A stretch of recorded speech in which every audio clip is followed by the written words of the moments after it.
Bismillahirrahmanirrahim. Assalamualaikum warahmatullahi wabarakatuh. Eh, Kami dari kelompok IF20C akan mempresentasikan apa itu metode analisis desain sistem berorientasi objek.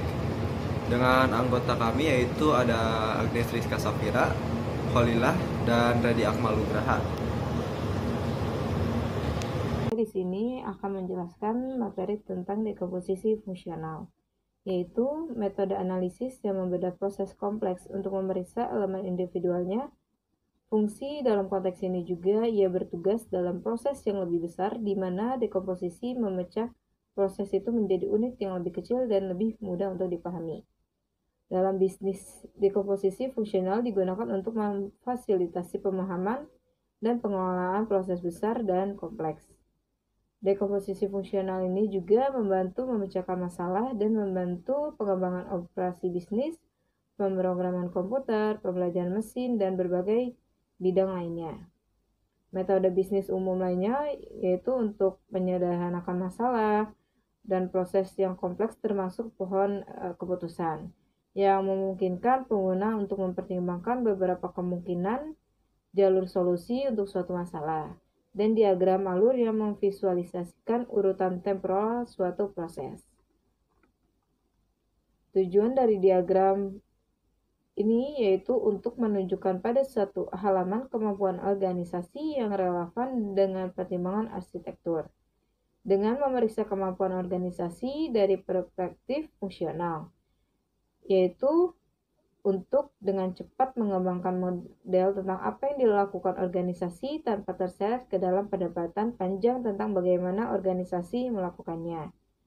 Setelah diagram dekomposisi fungsional dasar telah dikembangkan, ia menjadi untuk melapisi peta panas di atas diagram ini bertujuan untuk menunjukkan ruang lingkup dan keputusan. Misalnya, kemampuan untuk diimplementasikan selama fase yang berbeda dari program perubahan.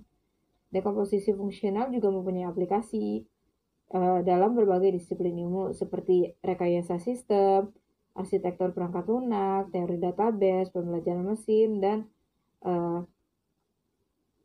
perangkat lainnya. Oke.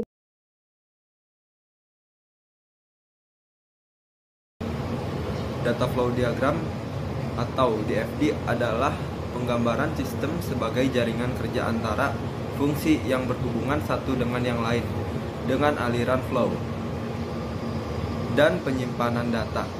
DFD memberikan tampilan secara visual tentang aliran data dan informasi tentang suatu sistem, di mana menggambarkan siapa saja yang terlibat pada sistem tersebut dari awal sampai akhir.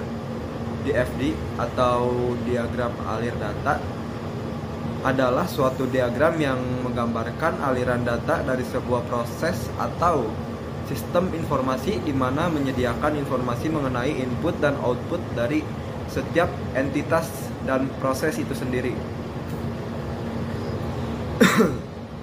Jenis-jenis data flow diagram sedikitnya yaitu DFD level 0, konteks diagram.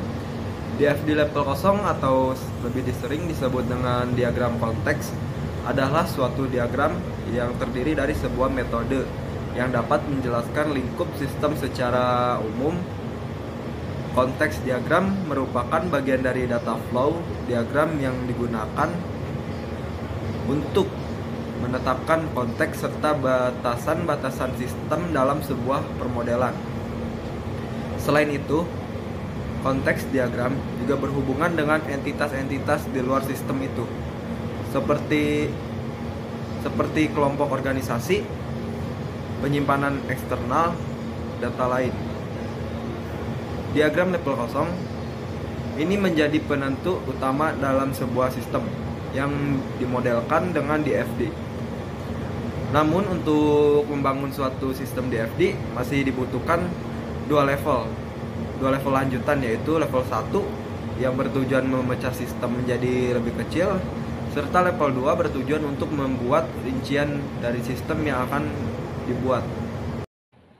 Pemrograman berorientasi objek Object Oriented Programming disingkat OOP merupakan paradigma pemrograman berdasarkan konsep objek yang dapat berisi data dalam bentuk file atau dikenal juga sebagai atribut serta kode dalam bentuk fungsi atau prosedur atau dikenal juga sebagai metode.